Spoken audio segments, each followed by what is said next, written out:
This is the first of 3 lectures on Hajj Mahmud Kati's Tarikh al-fattash.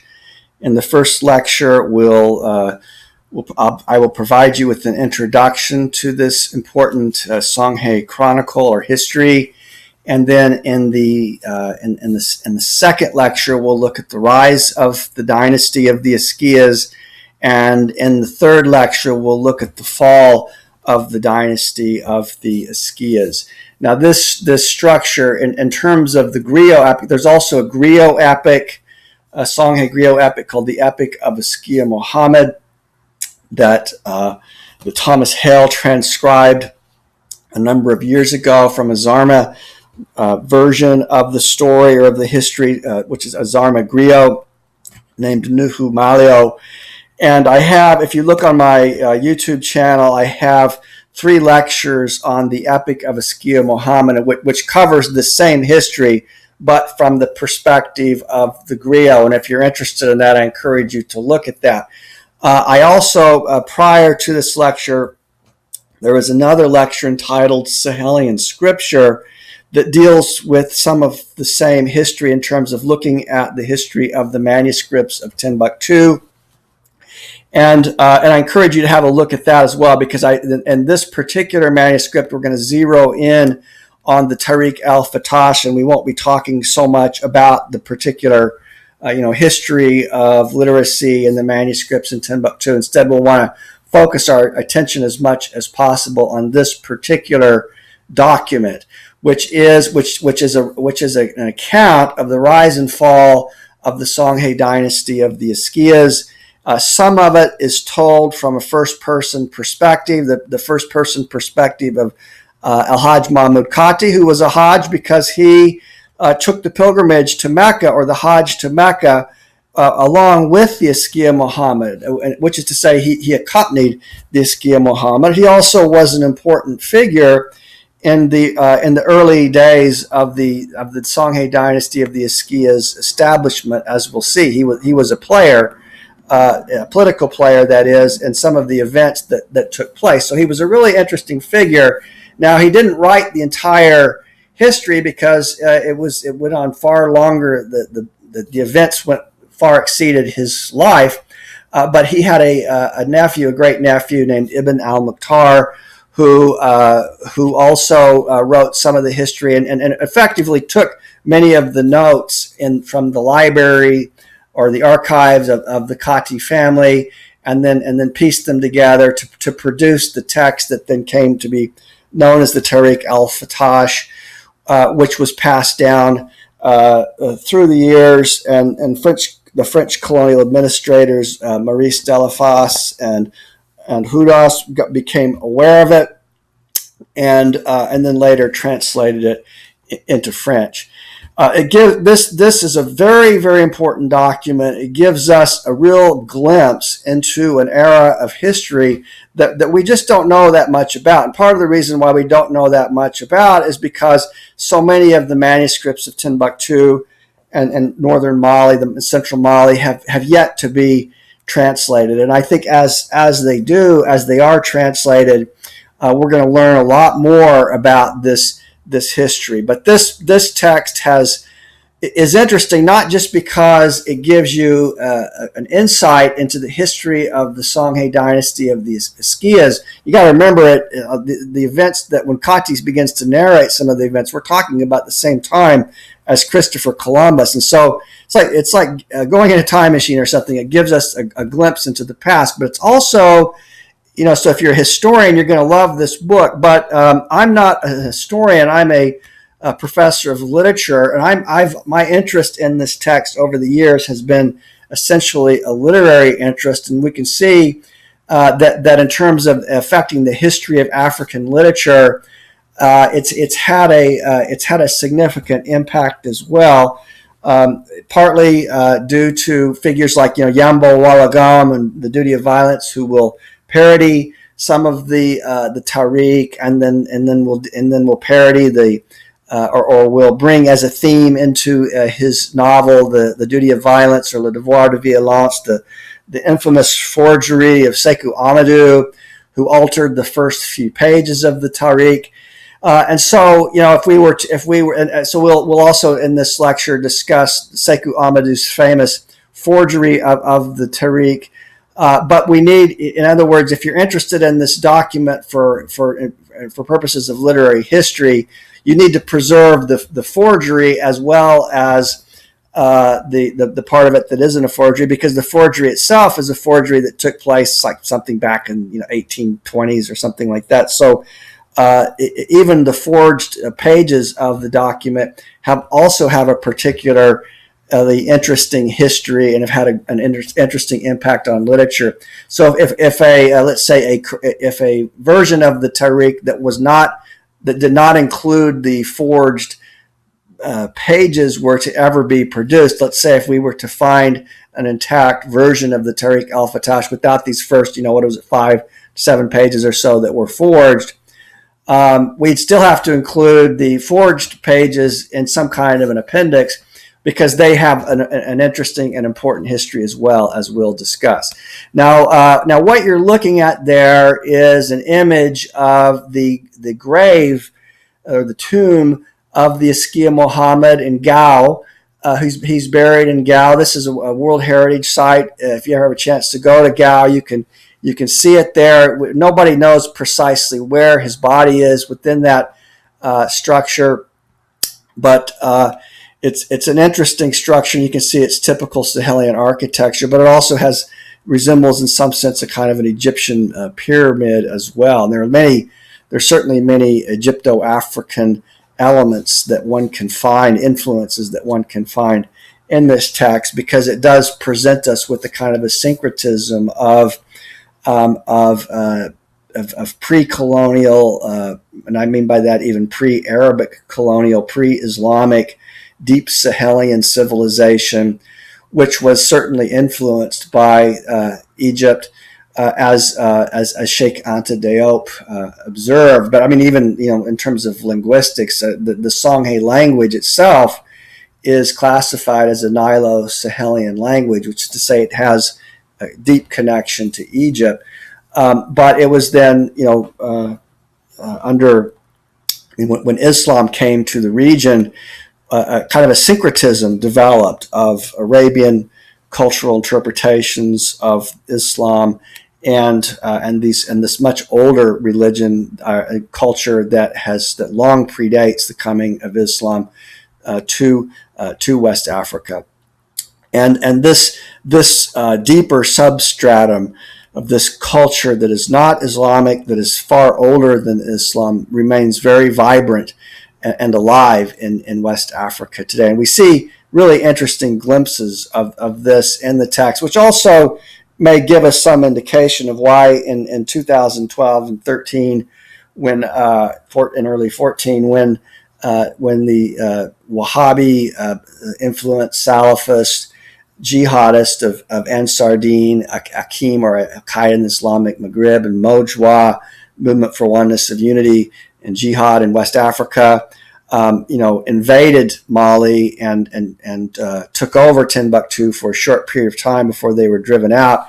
The manuscripts were imperiled because they were seen as being heretical by those bringing this more contemporary Wahhabi interpretation, which emanates from Saudi Arabia and began about in the 19th century.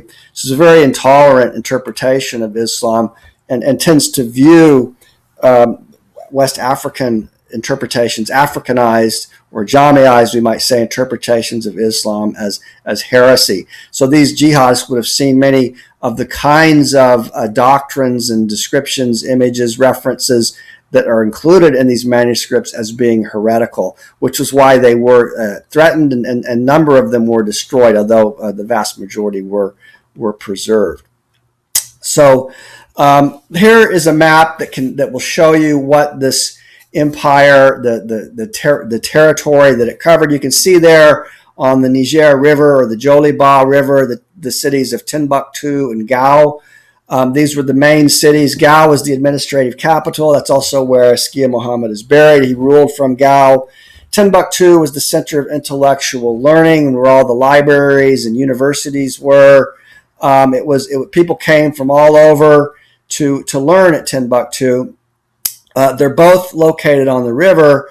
To take, if you take a pirogue or a pinas from Timbuktu to Gao, which I've done in the past, it takes about 2 days to get from Timbuktu to Gao, or Gao to Timbuktu. If you look a little further down the river in Guinea, that's going to take you about 3 or 4 days. But nonetheless, the Sekou Muhammad, although he ruled from Gao, he would go to Timbuktu, and the people in Timbuktu sometimes would go to Gao. And you could do that fairly easily because the river served as a kind of a highway to take you there. And the Sekou Muhammad was quite familiar with Kotti, who was the author of this chronicle. Now, the period that it covers, I say you can see the dates here: 1464 to 1591. This is a larger period, which includes the time of Sunni Ali Bur, or the Shi Ali, as he's referred to in the Tarikh al-fattash, and he was the rather ruthless figure who consolidated much of what became the Songhay Empire prior to the coming of the Askiyas. And so he was from a different dynasty, the Dia dynasty, but he was a very brutal and powerful figure who consolidated the empire. But then when he died, and the power was to pass to his son, the Shi Baru, a general in the army of Sunni Ali Bur, who was the Sekou Muhammad, challenged the Shi Baru and successfully challenged him, and then took over control or sovereignty of the dynasty. And so it lasted until 1591. This was the year when Suli Ahmed Mansour and the renegade Christians from Morocco came into Gao and sacked the empire, as we'll discuss. They were able to do this largely because the dynasty began to implode from within. So it lasted, throughout the life of the Sekou Muhammad, and then his son, the Sekou Daoud, reigned for quite a while during a period of great prosperity. But when it went to the generation of what would have been the Sekou Muhammad's grandsons, there was a lot of infighting between the different sons of the Sekou Musa and the grandsons of the Sekou Muhammad. And this internal fighting, this sort of situation of civil war that developed, in the meantime, in Marrakesh, Suli Ahmed Mansour was watching, and he took advantage of this kind of internal weakness to invade the area and destroy it, and this effectively brought an end to the Songhay dynasty of the Askiyas, as we'll discuss. So we're going to look at the rise and the fall of the dynasty. Now, this is an image of the famous Sankore Mosque and Madrasa, or school at Timbuktu. This is what it looks like. So this is where Kotti would have been very familiar with this area, and lived there. Was a very pious scribe. There were a number of jurists there as well, who were quite pious Muslims. Now, one of the reasons why is we're going to see the scribes and the jurists liked the Sekou Muhammad, but really disliked his predecessor, Sunni Ali Bur, or the Shi Ali, was that Sunni Ali Bur was very brutal to the scribes and the jurists, whereas the Sekou Muhammad honored them a great deal. And so we get this history of the empire in which Sunni Ali Bur, or the Shi Ali, is depicted in very negative terms, and the Sekou Muhammad is depicted in very positive terms, glowing terms. This we need to always remember, of course, this is not necessarily an objective historiography that we're reading. It's being presented to us through a particular kind of lens, and that is through the lens of the pious Muslim scribes who lived there. This is why, in my view, it's important to contrast the way that the story that they tell, say, with the same story that is told by a griot like Nuhu Malio, because then you get different shades, different perspectives on what really took place. But this particular version of the story is very tilted or biased in favor of the scribes, and the scribes did not like Sunni Ali Bur, the Shi Ali, for reasons we're going to see. Now, in Gao and Timbuktu, the predominant groups that live there are the Songhay and the Tuareg. The Tuareg are, and there's another, Tarikh al-Sudan, which also tells the same history, but it's told this time from the perspective of a Berber or Tuareg author. Kotti was Songhay, but his father was Spanish, who had migrated to Timbuktu in the aftermath of, remember Spain for many hundreds of years, 900 years or so, had been an Islamic country in which Jews and Christians were tolerated, as historically been the case, where the peoples of the book in Islam have been allowed to live in peace so long as they pay a tax to the Islamic hegemonic established authorities.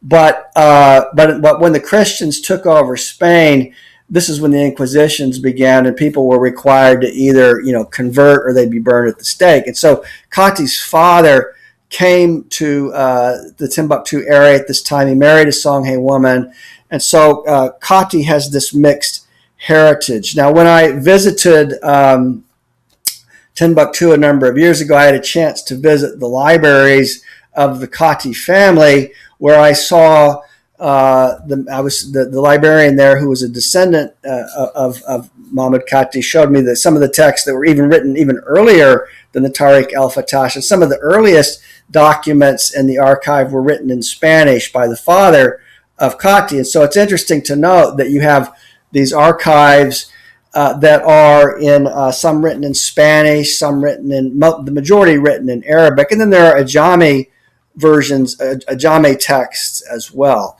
But the Songhay and the Tuareg, again, they're different ethnic groups, but they've lived side by side for a very long time.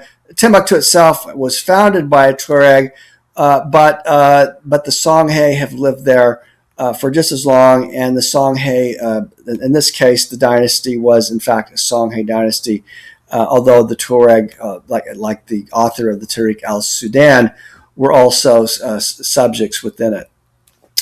Now, here you can see the full title of the text. Hajj Mahmud Kati, who was a Songhay author, it's the Tarikh al-fattash. It covers the years of 1493 through 1599, which is to say, the rise of the Songhay dynasty of the Skiyas.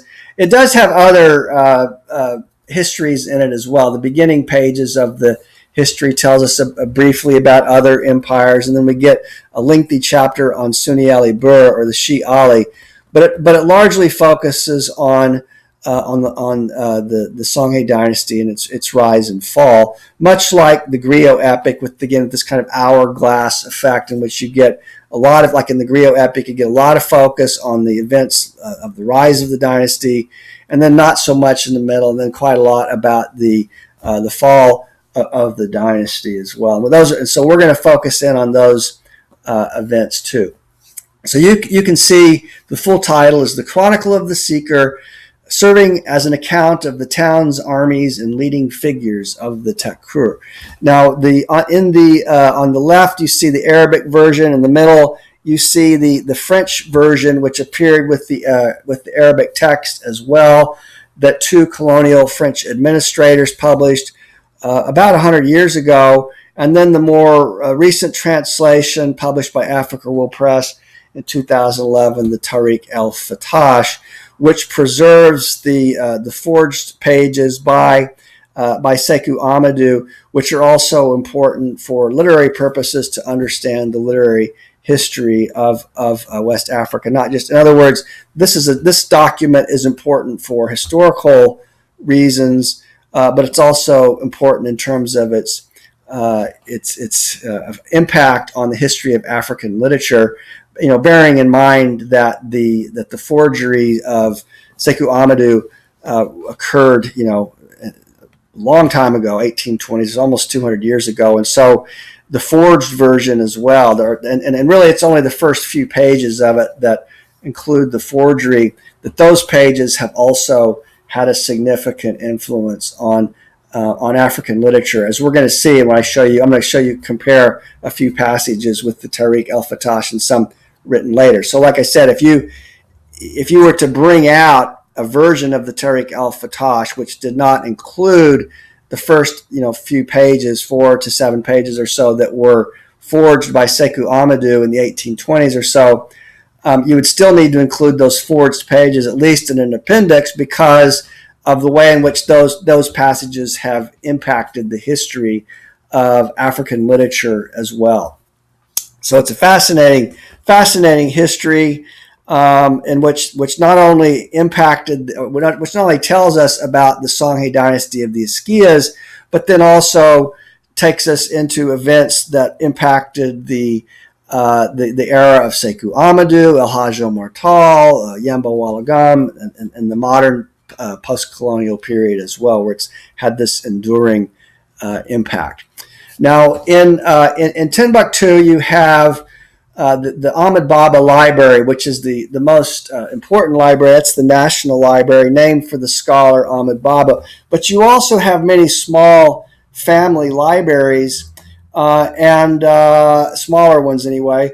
And the Kotti family library is one of those. And so when I visited it in Timbuktu a number of years ago, the librarian there, who was an ancestor of the Kotti family, showed me, the manuscripts that go back to the time of the father of Kotti. And so the earliest manuscripts in this archive were written, in fact, in Spanish, but it goes down to even the present. So you have many generations of Kottis who were scribes who contributed towards this vast archive, and it's fascinating to think that we don't know much about what's in these. Like many of these kinds of manuscripts, like at the Ahmed Baba Library and the more private libraries, are being digitalized as well, and eventually they'll all be translated.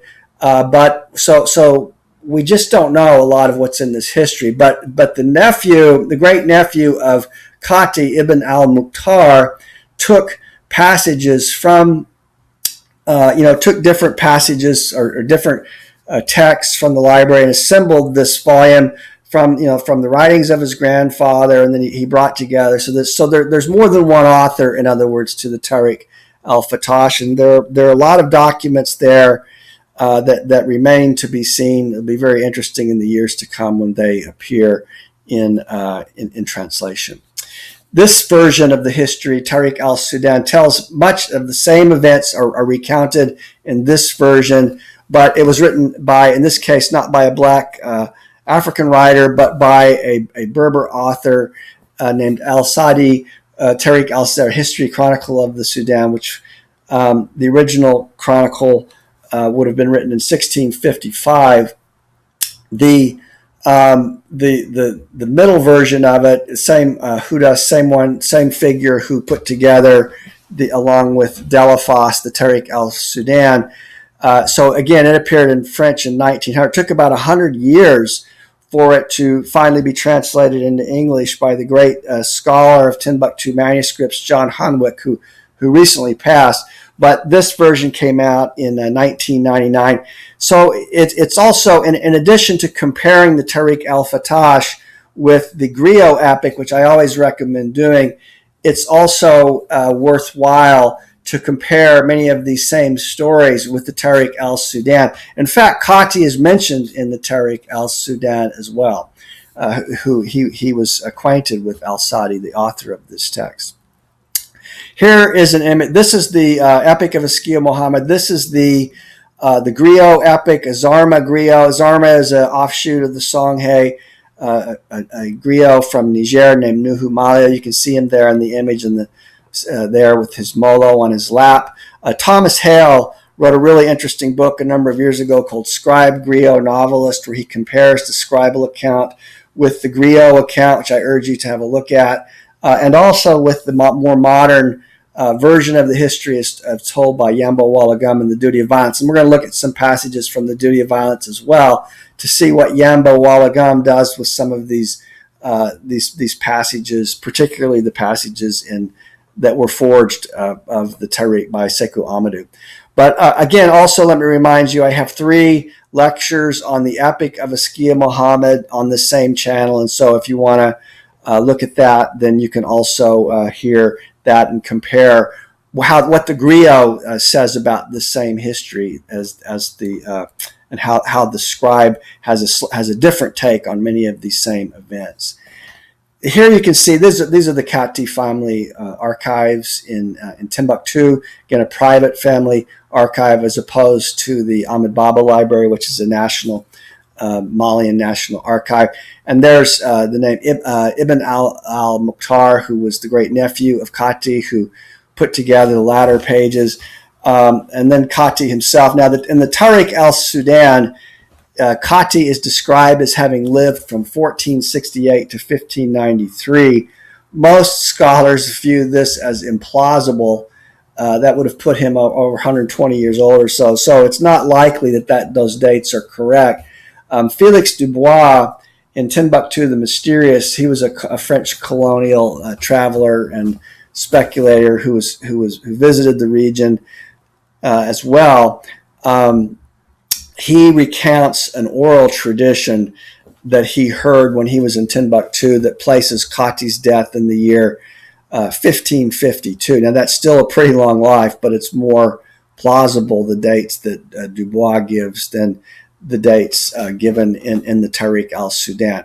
So, but in any case, we know very clearly that Kotti did not write the entire narrative, because there are passages where his nephew Ibn al-Mukhtar speaks directly as well, and we'll look at some of those passages. Here's the invocation that launches the narrative.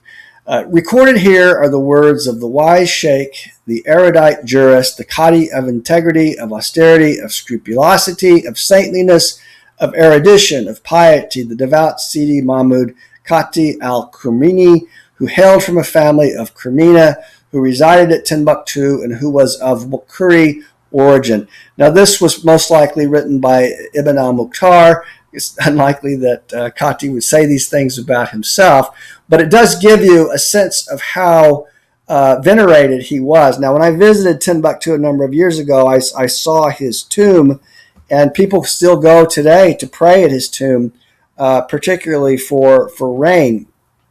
And so he was not only a great writer, but he was venerated for his saintliness and for his piety. Now, note there that he was of Wakuri origin. We're going to talk a little bit more about who the Wakuri are, but briefly we'll say here they were the nobility among the Songhay people. Now, the Epic of Sekou Muhammad the griot version deals with this theme more extensively than do the scribal chronicles. But one of the reasons why the empire imploded, according to the griots anyway, is the failure of the grandsons of the Sekou Muhammad to respect traditional ties of blood genealogy. And to intermingle with the lower castes. And remember, in West Africa, you have this caste system of the nobility, and then, like, say, to use the Mande word, the Nyamakala, or the lower caste, which includes, the griots and the fishermen and the blacksmiths and tanners, basket weavers, and so on. And so when we think of West Africa, traditional West African culture, which like Thomas Sankara, for instance, thought of as a feudal culture, you can use that description of it, because it's that same kind of idea like you have in Europe with the feudal nobility and then the peasantry. You have that same kind of hierarchical caste system. And so Kotti would have been of this Wakuri caste. Also, sometimes we think of the Soninke. This would have been, in other words, he was a member of the nobility as well. And here's the preface, which lays out the justification for writing a history like this in a Islamically religious context.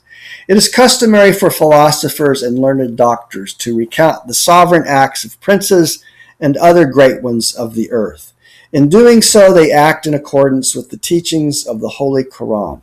For to recall events that have been eroded from memory, to return to a time that has fallen into oblivion through human intelligence, is to strive to make good men of goodwill into better citizens.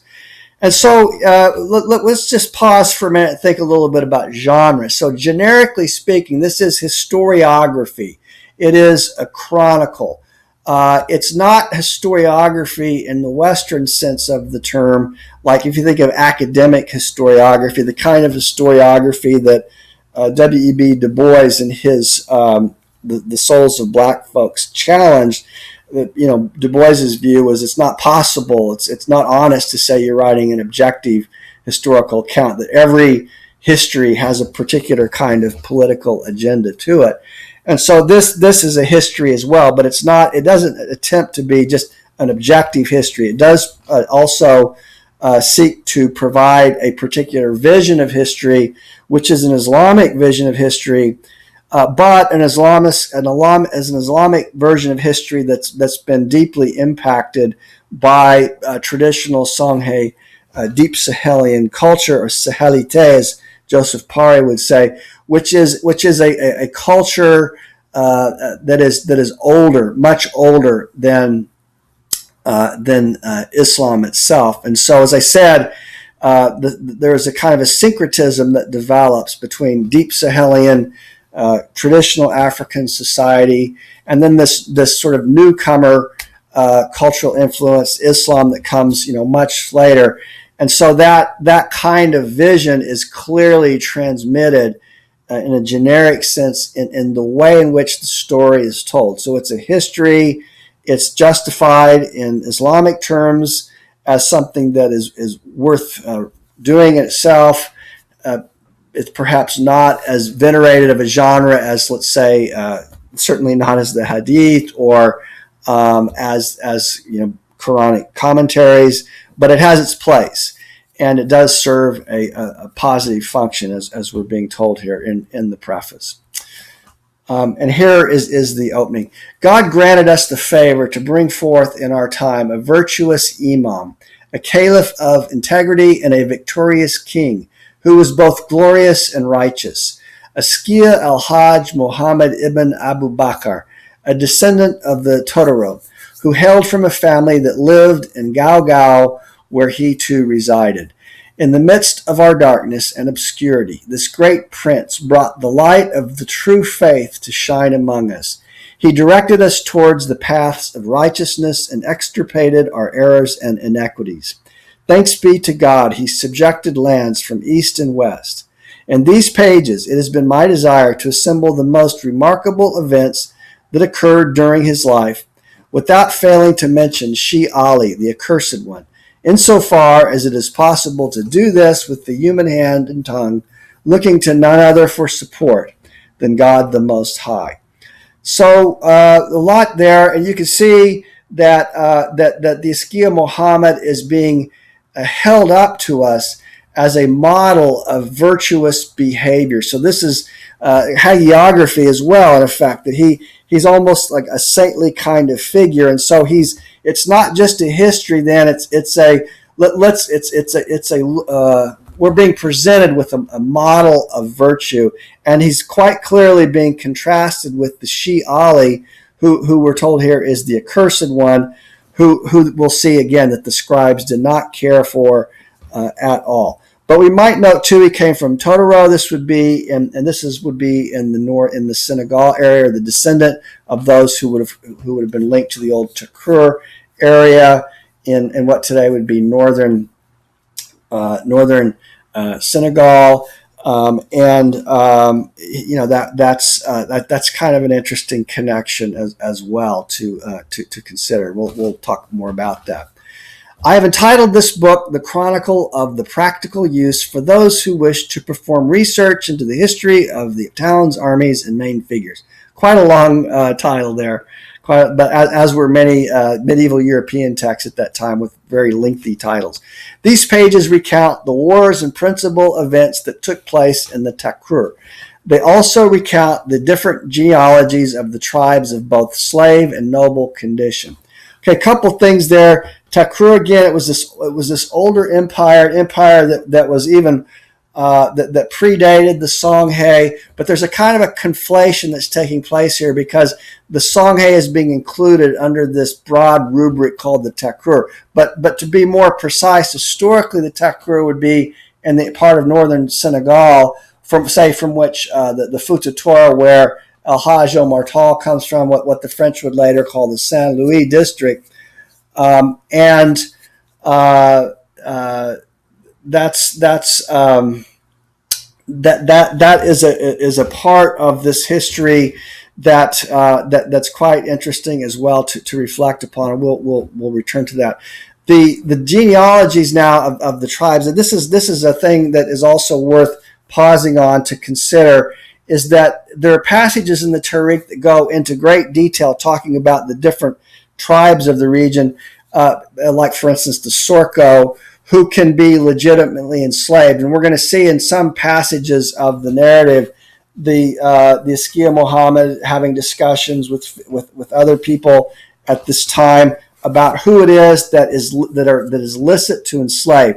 Now, bear in mind that in the Islamic tradition, the Quran does make provisions for slavery. None of the Abrahamic traditions, the sacred scriptures anyway, castigate slavery. They all assume it to be a natural institution.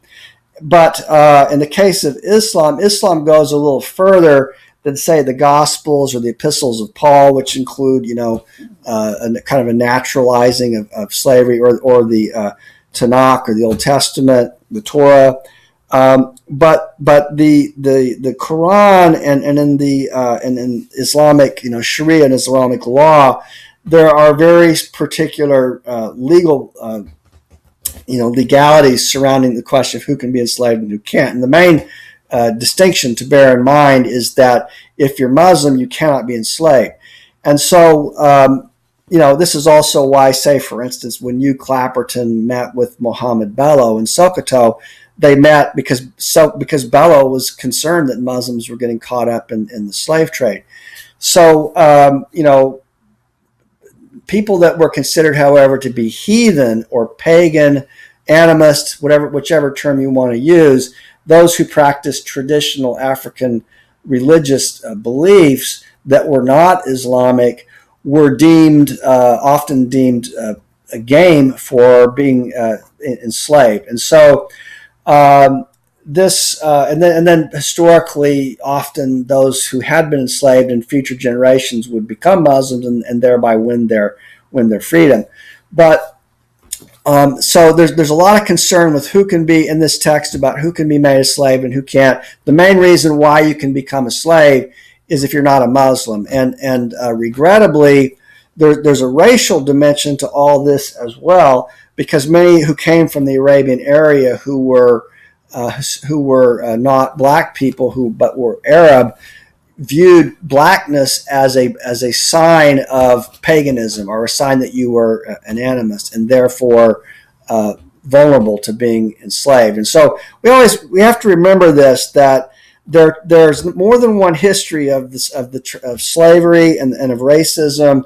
Africa has its own history, and it is linked to the Islamic religion. It's important not to conflate this history with the history of the transatlantic slave trade. So there is slavery, and this document does go into detail about who can and cannot be enslaved. And I would note here that the key word here is genealogy. And we're going to come back to this about the importance of having an established genealogy that can often, that can link you, for instance, say, to the family of the Prophet Muhammad, that can verify your nobility and show that you are a member of this caste that cannot be enslaved.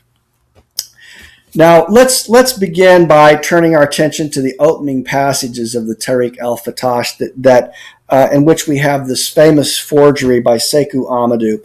And there you can see a drawing of what Sekou Amadou may have looked like. But just to review this history very briefly, it's a very complicated history, and we can only say this very quickly. So, but you can see there in the middle of the map, or in the map over there in the green areas, again, you have the Fulani or the Pular regions where the Fulani live. These are the black Arabs of the Sahel.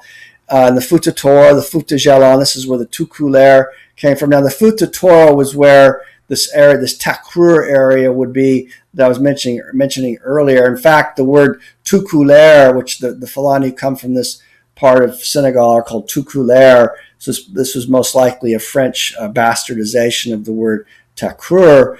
But these Fulani are different from those who are Pul who live in Messina. Now, Seku Ahmadu was from Messina.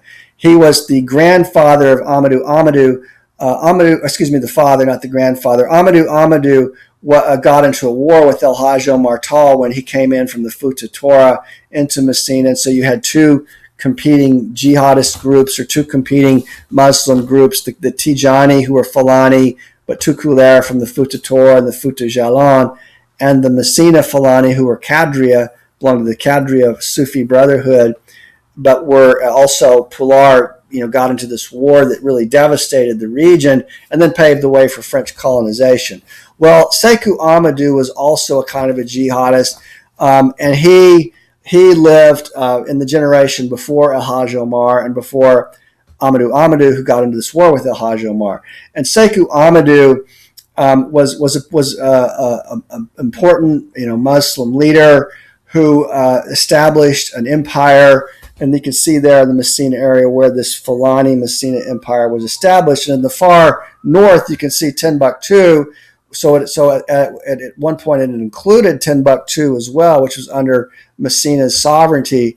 But then you can see Hamdallah, that was the capital of the empire where Sekou Amadou lived and where he was buried. His tomb became a venerated site as well until very recently when the Messina Liberation Front, led by Amadou Kufa, when these are tomb smashing Wahhabi Salafists, and so they smashed his tomb, but he and destroyed it for reasons we'll discuss. But in any case, Sekou Amadou, what he did was he had some of his followers round up every copy of the Tarikh al-fattash that they could get their hands on, and they changed the first few pages of the Tarikh al-fattash. So the first few pages are not reliable. But now we don't really know which parts of those pages that were extracted from the actual Tarikh al-fattash, or which pages were cooked up, or maybe the whole thing is cooked up. Certainly parts of it are, as we're going to see, because what he did was he wrote into, so he had the first pages taken out, first 4 to 6, however many pages, and he had them all destroyed, and then he created a forged opening to the Tarikh al-fattash to make it appear that the Tarikh al-fattash was prophesying his coming as a dynamic Muslim leader. And so, unfortunately, the Tarikh al-fattash that we have now, the opening part of it, is not reliable. But as I said, on the other hand, the opening pages, this forged Tarikh, the Tarikh that includes the early pages being forged, has taken on a life of its own and has had an enormous impact on African literature as well. And so the forged version is also important for historical and literary purposes as well. So you can't do without the forgery. Although it would be nice if we ever were to recover an actual, the actual first few opening pages, which to my knowledge have not yet been recovered or have not been reconstructed, or at least I'm not aware of them. But in any case, it's pretty interesting, this history. It's quite complex. So he made this fraudulent change to the opening pages to make it appear that the Tarikh al-fattash was foretelling his coming. But after you get past that part, the rest of the narrative is completely reliable. But let's look at some of these forged pages. It happened. This is when the Askia Muhammad was said to be on his Hajj to Mecca. So he was in Mecca in this version. It happened one day that the Husseini noble Mulay al-Abbas found himself in conversation with the prince of the believers, the caliph of the Muslims, the Askia al-Hajj Muhammad. They were seated near the Kaaba. This is the black stone or the cube that Muslims will walk around during the Hajj to Mecca, and then either point their arms to or wave towards or kiss if they can get close enough. This black stone, and the Kaaba is said to be laid by Abraham and his son Ishmael.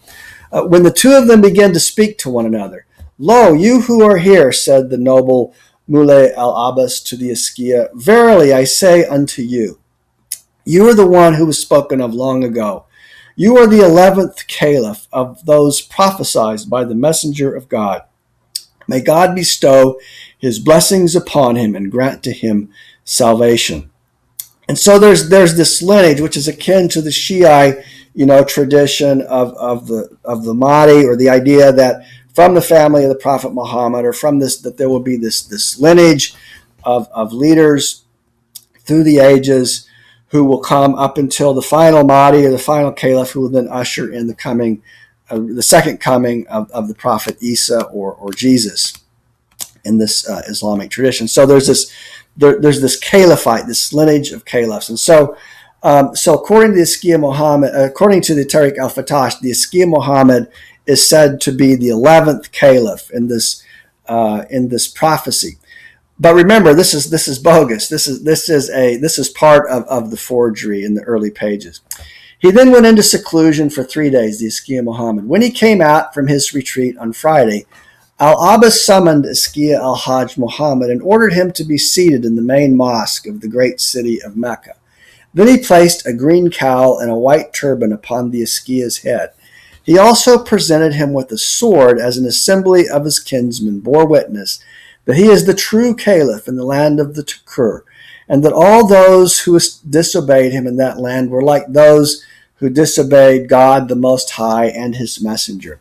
So we note here again, now just as a theme of African literature in general, African cultural history, you have these stories of Musa Mansa and the Sundiata Keita, or Sanjar of the Mande dynasty, or El-Hajj Omar Tall founded the Tukulare Empire, that there's this sense in which going to Mecca can, and being ordained or being anointed there, can then be a way to politically consolidate one's power, because it's as if one has been appointed in the land of the Prophet Muhammad to be a political leader. And so it does serve that function. And so it would be, this would also, but these forged pages were intended to do that also for Sekou Amadou by implication. Now, afterwards, the Askia Muhammad made preparations to return to his homeland. And when he reached Egypt, he met the Sheikh Abd al-Rahman al-Siyati. The Askia asked the Sheikh about the caliphs who were spoken of by the messenger of God. This would be the Prophet Muhammad. May God bestow his blessings upon him and grant to him salvation. And who came after him? The Sheikh replied, "There are a total of 12 caliphs, 5 of whom came from Medina." This would be the city of the Prophet Muhammad, where the Prophet Muhammad is buried. 2 from Cairo, 1 from Syria, and 2 from Iraq. All of these caliphs have already reigned. There are only 2 more caliphs to come, both of whom will reign in the land of the Takur. You are one of these 2 caliphs. 1 more will come after you. Now, caliph is it's not like a pope, because remember, the Islamic tradition rejects the ecclesiastical hierarchy that one finds, let's say, in the Catholic tradition. But a caliph can be a kind of a political leader who rules the community in the aftermath of the death of the Prophet Muhammad. So the way that in these forged pages, the way that this is being set up is that the Askia Muhammad is being presented as one of these 2 caliphs. But there's going to be 1 more to come, and this will be the final and the greatest of all of the caliphs. So this is a way for then Sekou Amadou to validate consolidate his power in Hamdallah as the final caliph, being prophesied and this prophecy being recorded in the Tarikh al-fattash. The capital of your kingdom, this would be Askia Muhammad's kingdom, will be Gao, or just Gao. There you will seek and find good counsel. There you will be victorious and just. As a ruler, you will be quite happy, tolerant, and generous. Much later, God will see to the conquest of this province at the hand of another caliph, the caliph who will come after you. This would be Sekou Amadou. You will sleep at the start of each night, and you will pray at the end of each night. At your life's end, you will be struck blind. You will also be deposed by one of your sons, who will exile you to an island. Now, this is really funny when you think about it, because these things happen. Sekou Muhammad, at the end of his life, he became blind. His son, the Sekou Musa, deposed him and exiled him to Kikuyu, which is the Rose Dunes, a little island off of Gao, where he lived in his latter days until he died. But I guess it's easy to make prophecies when you know in advance what the history already was. So it makes it sound like that he's also prophesizing what's going to happen to the Sekou Muhammad at the end of his reign, but also predicting or prophesizing that there's going to be another caliph to come, an even greater caliph than the Sekou Muhammad. Then the sheikh said, "You will have many sons, even more than 100. This too, of course, was true. These sons will follow your decrees during the time of your reign, but when your time is finished, they will no longer walk upon the straight path. God help us. Their bad conduct will bring devastation to your kingdom." Now, this is interesting, too, from a literary perspective, that we're getting a little foreshadowing here, because this is precisely what happens, that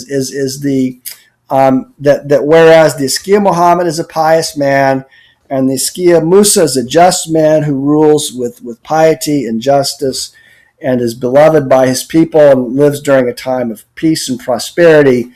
And the generation of the grandsons of the Sekou Muhammad and the sons of the Sekou Musa, there's just a lot of, one of the things that the author of the Tarikh is going to say is that the empire began to collapse within because of the immorality of the sons of the Sekous.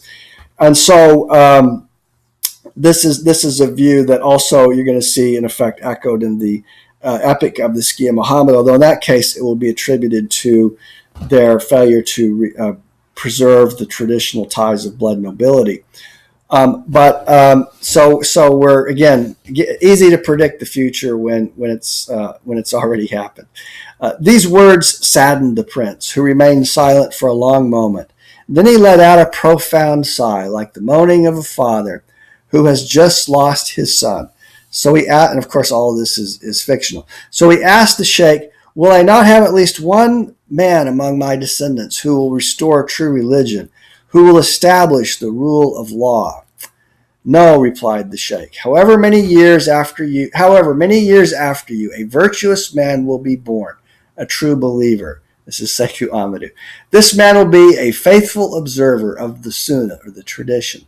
He will be called Ahmed, and his power will make itself manifest in one of the isles of Messina." Well, there it is. There's the prophecy. "It is this man who will inherit the office of caliph from you. He will also inherit your sense of fairness. He will display your virtue, generosity, devotion, piety, and success. He will be a man who constantly smiles. He will initiate gatherings that will be endlessly inspired by the discussions of the Sunni. In fact, he will elevate himself even higher than you because he will possess more knowledge than you." All right, so Sekou Amadou is even more knowledgeable than the Sekou, and presumably more pious, although he's using pretty dubious means to plant that suggestion. Then the Sheikh Muhammad ibn Abd al-Karim ordered the Sekou Muhammad to write a letter addressed to the caliph who would come after him. In this letter, the Sekou supplicated the future caliph to make a certain number of vows on his behalf. "Can you be certain this letter will reach him?" the Sekou al-Hajj Muhammad asked the sheikh. "I hope that this letter will reach him," the sheikh responded, "should it please God." So now you have Sekou Muhammad writing a letter to Sekou Amadou. This letter is addressed by the prince of the believers, the one who subdued the impious and the infidels, the Sekou al-Hajj Muhammad ibn Abu Bakr, to his legitimate heir who will carry on his work, to the protector of the believers, Ahmed, or Sekou Amadou, the victorious. This letter is written, O beloved and virtuous brother, to reveal to you the glad tidings that you will be the last of the caliphs.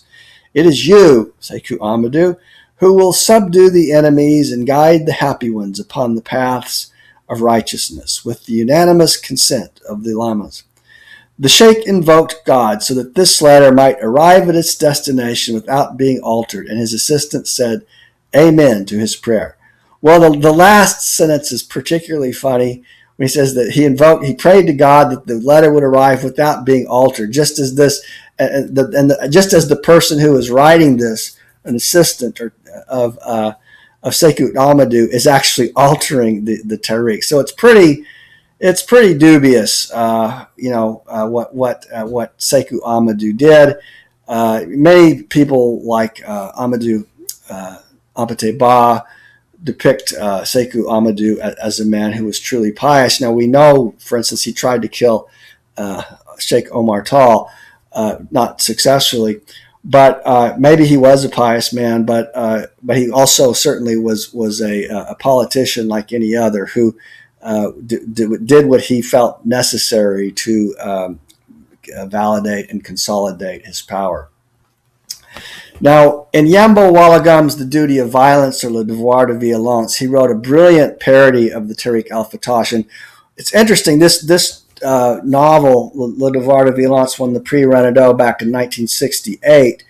And many people were just totally mystified by it. And it was, translated into English. First translation of it in English by Ralph Manheim was Bound to Violence.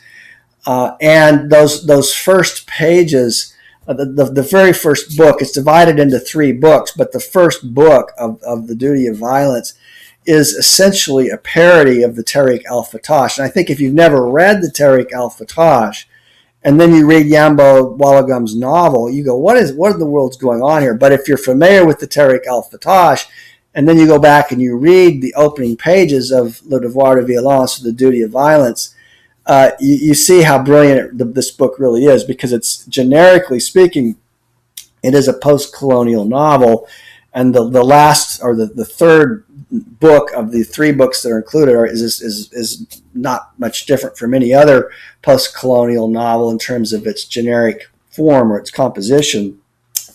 But in the first part, he really is working, generically speaking, with a traditional African form, the forms of the tarikhs, and he even parodies many of these phrases like, God have mercy upon them. These stock phrases that you find in both of the tarikhs, Tarikh al-Sudan, Tarikh al-fattash, to make it appear that he's writing a tarikh, but a tarikh that is a compressed history that compresses.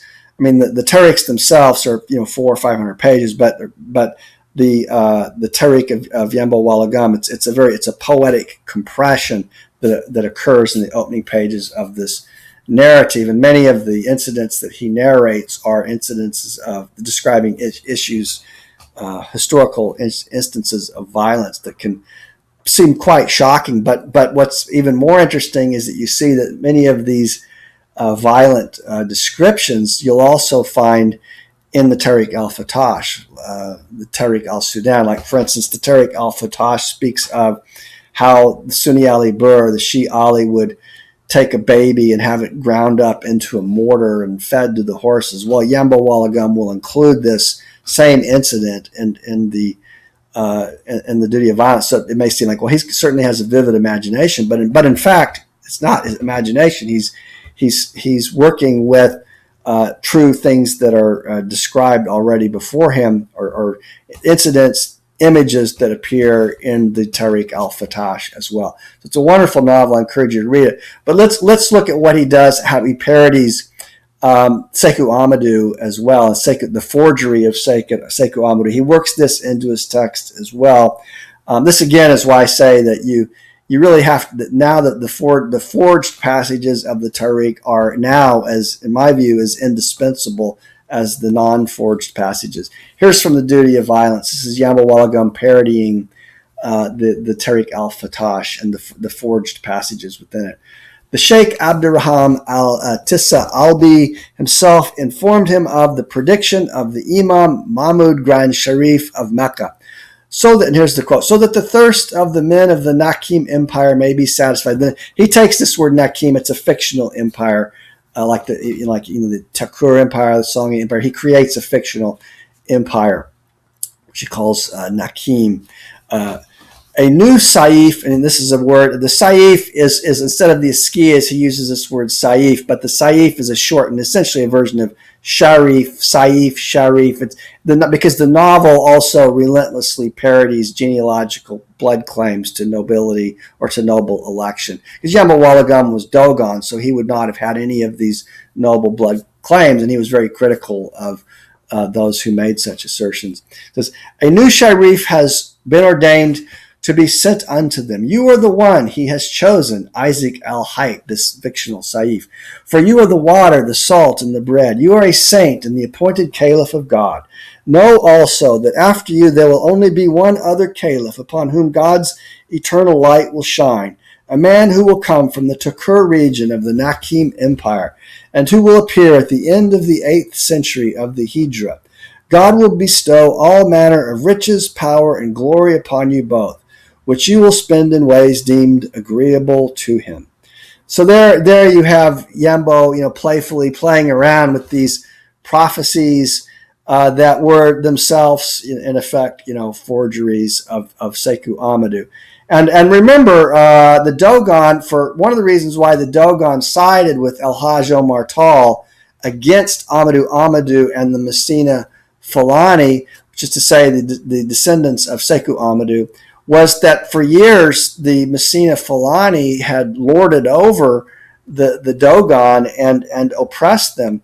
And so he's, the Dogon, as people who fell outside of these genealogical noble lineages, who were regarded as heathen by the Messina Fulani, and then later by the Tukulera as well, had no reason to have fond feelings for Sekou Amadou. And so Yambo is parodying these. He's making fun of Sekou Amadou as well. And then here's, again, continuing from Yambo Ouologuem's text. And yet numerous local scholars whispered in low voices that the truth, quote unquote, truth of the Saif was a complete fraud. The Saif was little more than an impostor, and his fabled noble blood was no more Jewish than the black rabble's blood was green. So just to unpack this for a minute, Yambo Ouologuem, now the Fulani, remember Sekou Amadou was Fulani, as was El Hajj Omar Tall, and the Fulani are traditionally viewed as black Arabs, all right? So, but Yambo Ouologuem in his novel calls them black Jews, and this is a way of sort of getting under the skin of the Fulanis by calling them black Jews, although there are, lineages that say that the Fulani may have been, Palestinian or come from Palestine, may have some kind of Jewish origin, but he's playing around with this idea of blood nobility, the way in which genealogical blood claims can be used to oppress people who don't have these same kinds of genealogical noble blood claims. So what Yambo Ouologuem is here calling the black rabble would include his own people, the Dogon, the Bozo, the Masi, all of those who are excluded from these claims. And so he's drawing our attention to the way in which genealogical blood claims can be used in this historical context to promote, essentially racist ideologies, but the racism is not in the way that we think of as it's not an Aristotelian essentialist racism as one thinks of it in the West, or it's not even based on phenotype or manifest appearance. It's based on blood claims that are established with genealogies, which Yambo Ouologuem is in effect deconstructing here. Okay, so in any case, Saif, who is a figure, the Sharif, remember a Sharif is someone with a noble blood claim, so he's linking with the Askia in this case, the Skias who made these claims. He pretends, as well as Sekou Amadou did, who was a Messina Fulani, he pretends to be Jewish, this miscreant, merely so he can take pleasure in claiming to be superior to other blacks. But the truth is that he's no different from the white colonizers. Both of them want to civilize the Nakim, as if blacks are wholly lacking in the ability to tend to their own needs and govern themselves. Besides, who ever heard of a black Jew? So Ouologuem here is drawing attention then to, he says there are these two different histories, or at least three, arguably, histories of colonization in West Africa. So we all know about the French, the white colonization, the French and British colonization of West Africa. But then there was also the colonization of those so-called black Arabs who or Arabic people of Arabic origin who used their claim to being Arabic, backed up by a blood genealogy, as a way to promote their own kind of imperialism and enslavement of people, black people who don't have this so-called noble blood. And so this is this other history of racism and slavery, Arab racism, Arab slavery within Africa that we also have to attend to. So there was the transatlantic slave trade, which was terrible thing, but there was also this terrible Arabic Islamic history of racism and slavery, and someone like Yambo Ouologuem, who was not Arabic but was a sort of quote unquote member of the black rabble, or just a black person without any claims to Semitic or Arab genealogical links to the family of the Prophet Muhammad, also found himself to be victimized by this form of imperialism, which is not much is known about in the West, but we can learn a lot about it by carefully reading the Tarikh al-fattash, and then also by looking at parodies of it, like the parody written by Yambo Ouologuem. So again, this is also why I say you really need to preserve those forged pages, because they too are part of this history. They form a part of this very important history, which is a literary history.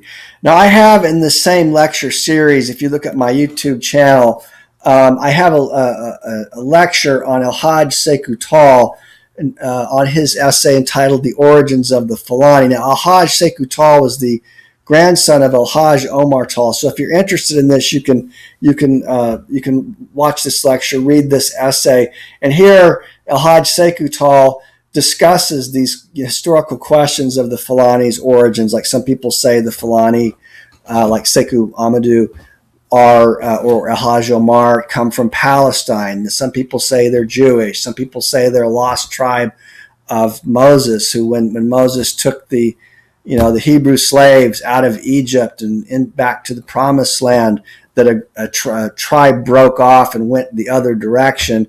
And this is another story of the Fulani's origins. In the case of the so-called black Arabs, in the case of Sekou, he argues that the Fulani come from two uncles of the family of the Prophet Muhammad, who came as missionaries bringing Islam to West Africa, and then they married with local women. So the stories are always finally come down to the idea of the Fulani or black Arabs, but there are a lot of fanciful genealogies that have been constructed as well, just like the fanciful genealogy of Sekou Amadou, which again is what Yambo Ouologuem is poking fun of in the opening pages of The Duty of Violence.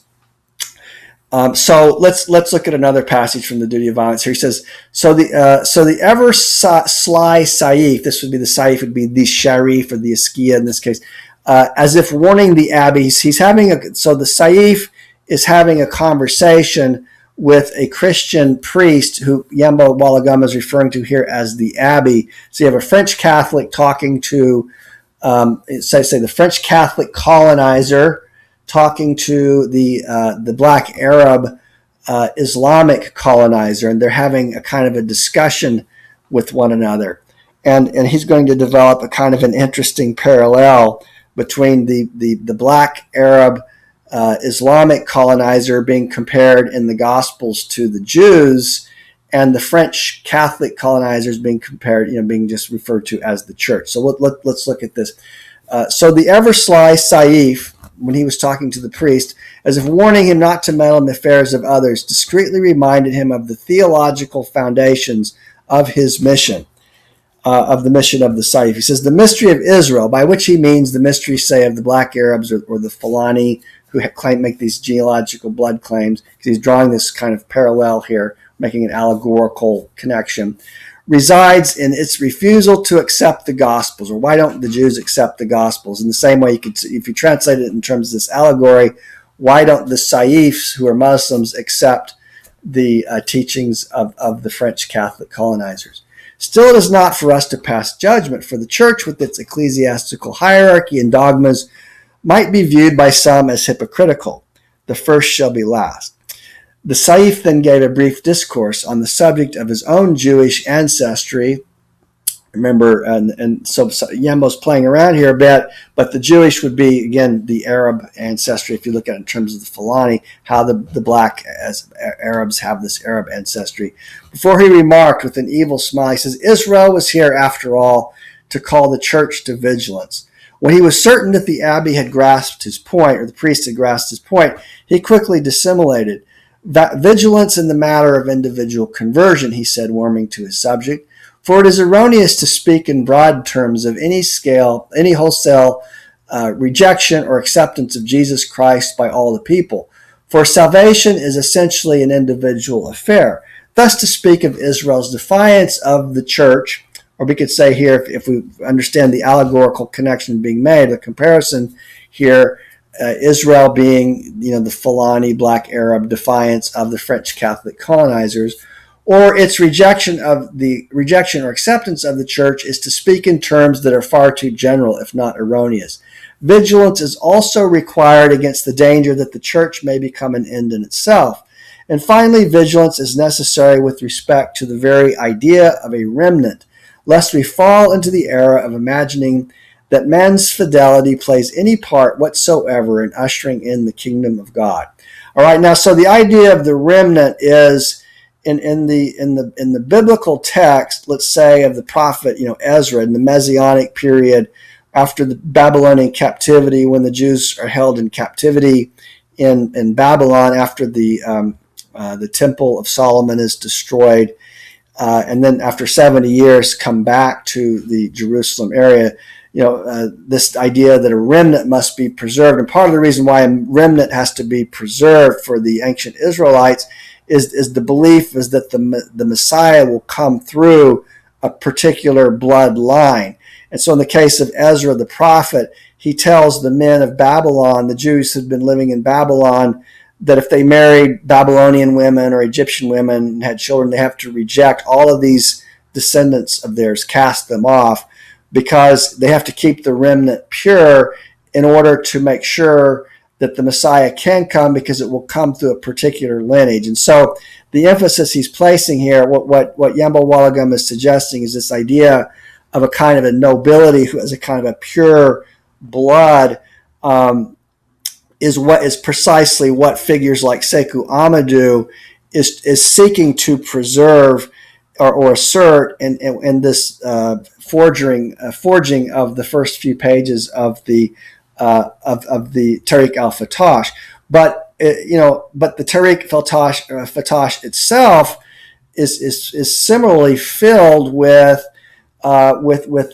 this sort of, or obsessed with, we might say, the question of genealogy to preserve this idea of a kind of the idea of a kind of a chosen people, like Sheikh Omar Tal, who was called Sheikh al-Murtada, or the chosen one. So this idea that there is a chosen people, and this is precisely what Yambo Ouologuem is critiquing.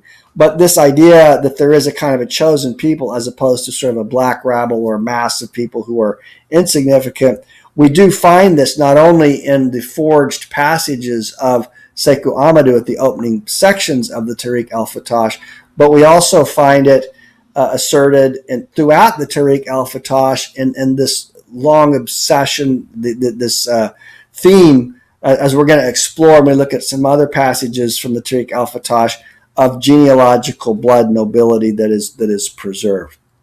Okay, let's continue. This is certainly not the case, for the grace of God does not require the help of man to be enacted.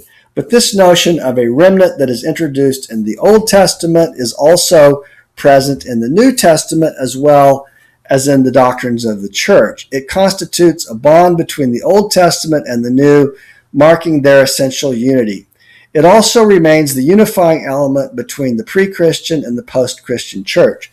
So what the Saif is saying, and Yambo Ouologuem is himself perhaps saying through the mouthpiece of the Saif, is that this idea of the remnant, it's not just in the genealogical accounts that we find, say, in Seku Ahmadu's forgery of the Tarikh al-fattash, or in the Tarikh al-fattash itself, where this idea is preserved, or if you look at the archives of the Marian Tijani and the chronicles of the Tijani, this idea of a kind of a chosen people.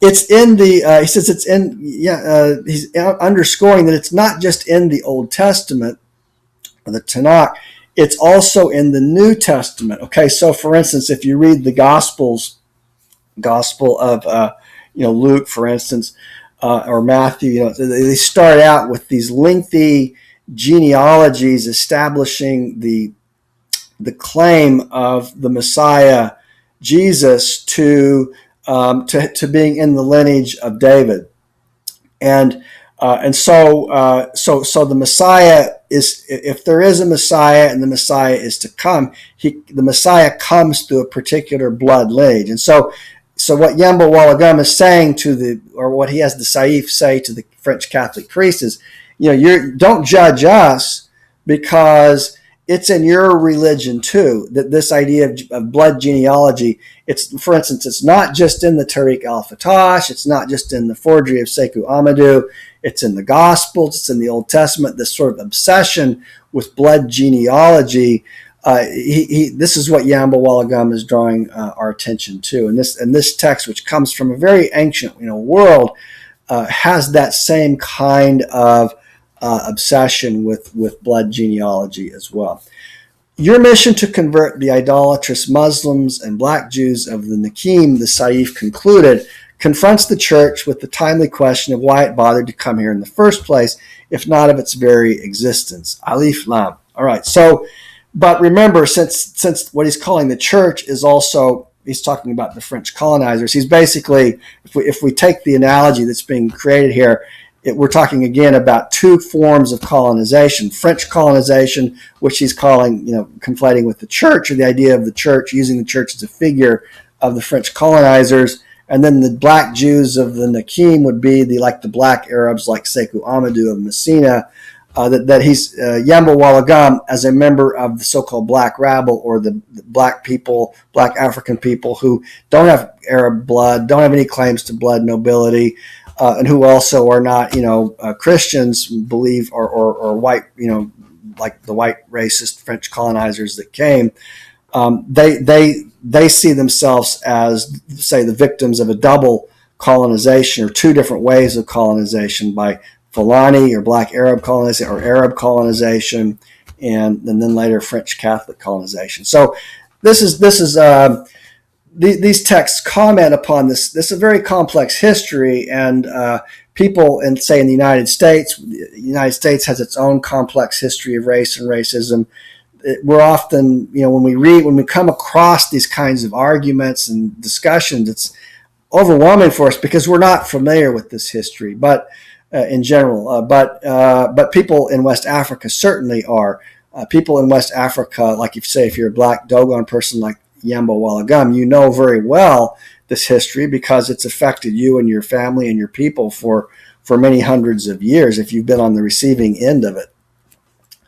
Okay, so let's now return to the Tarikh al-fattash, and we'll look at it now. When we get into these passages, we're moving past now the forged passages of the Tarikh al-fattash and moving into other passages of the Tarikh al-fattash. But I think you're going to see when we look at these passages this same kind of obsession with questions of origins and preservation of careful preservation of blood genealogy.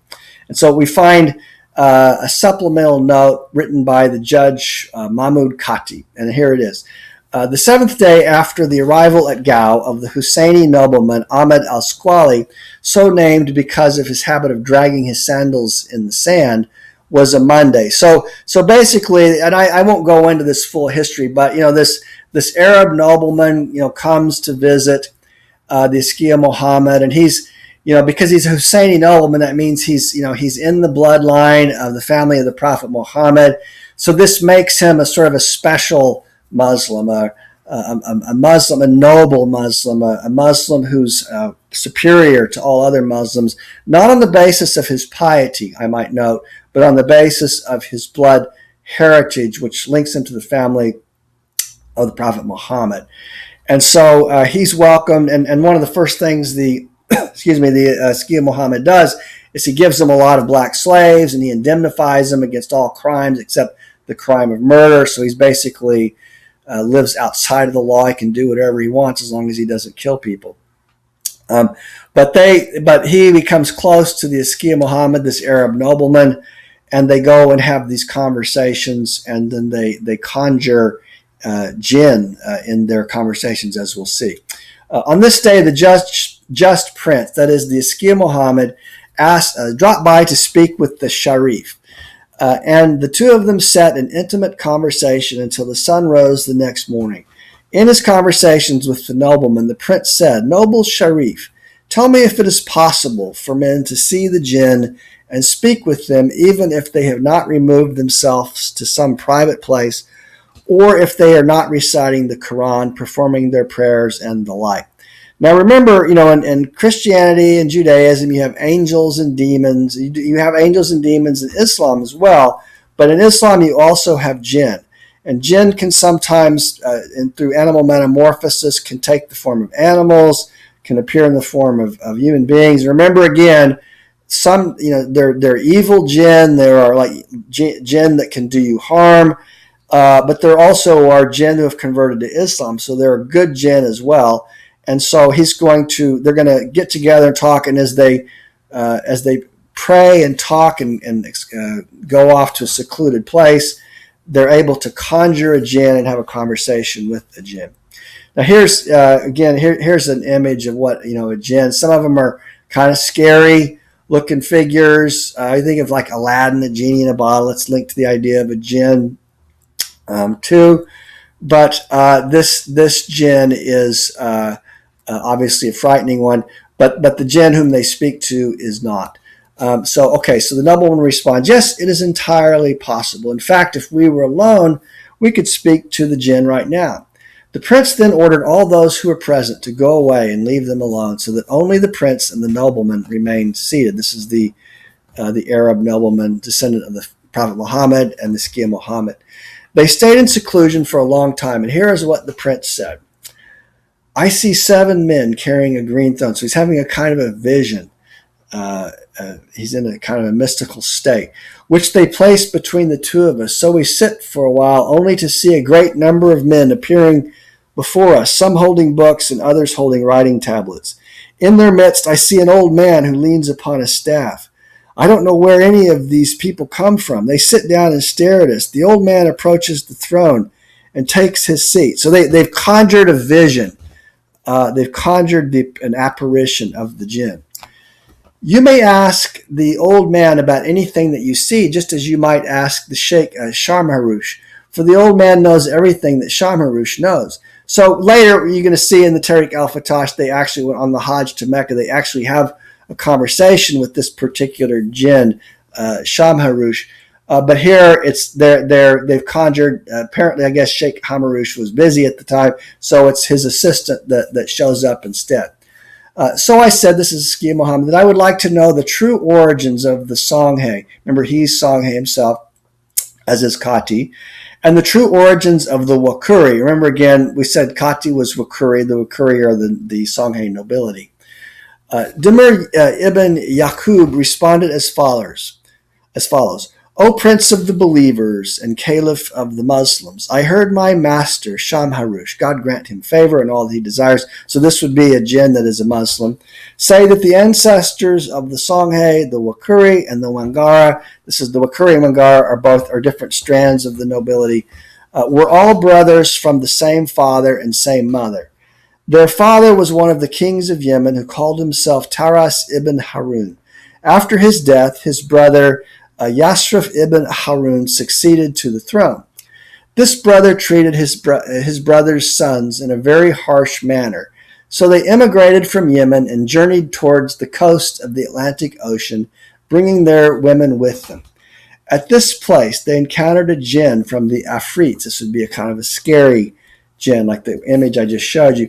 "They asked this jinn his name, and he told them that it was Rara ibn Sara.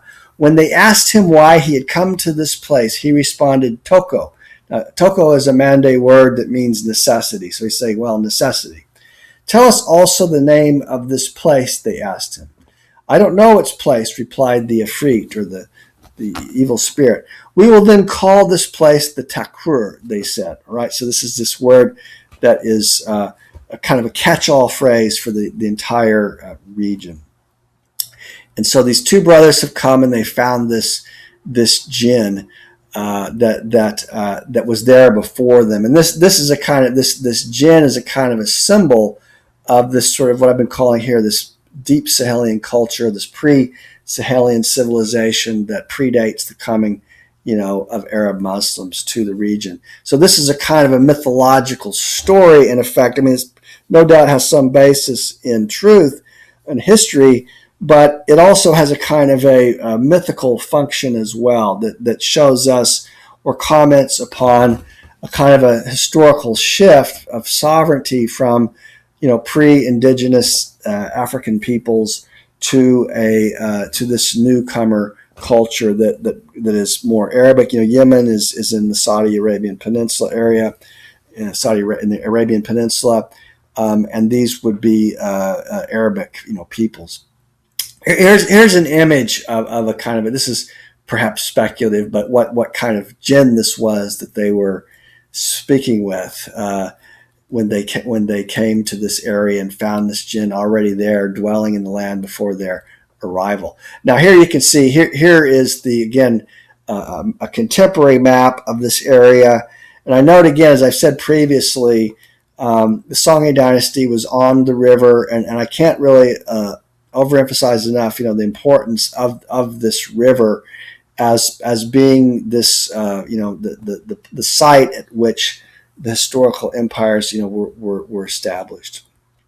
River of the Griots, or what's sometimes called the strong brown god of the Niger River. There's a book by that same title. There you can just see images of it. It's a very beautiful river. I've traveled on it many times. The water is very, very brown. And at the bottom there you see these there's pirogues and pinasses.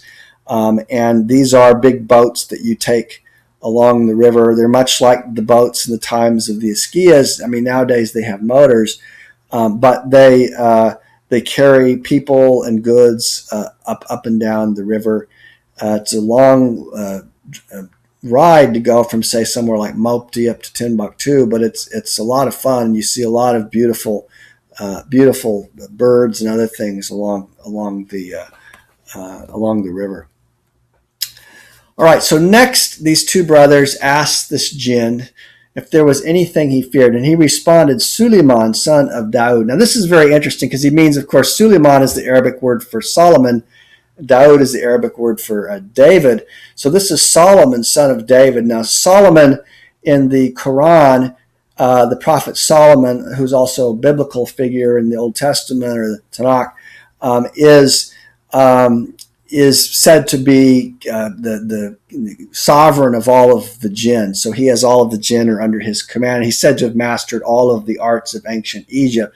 In the biblical tradition of the Judeo-Christian world, he's thought of as a wise man, son of David, King Solomon, who made many wise decisions, had many wives, for instance, said to have 700 wives, and so on.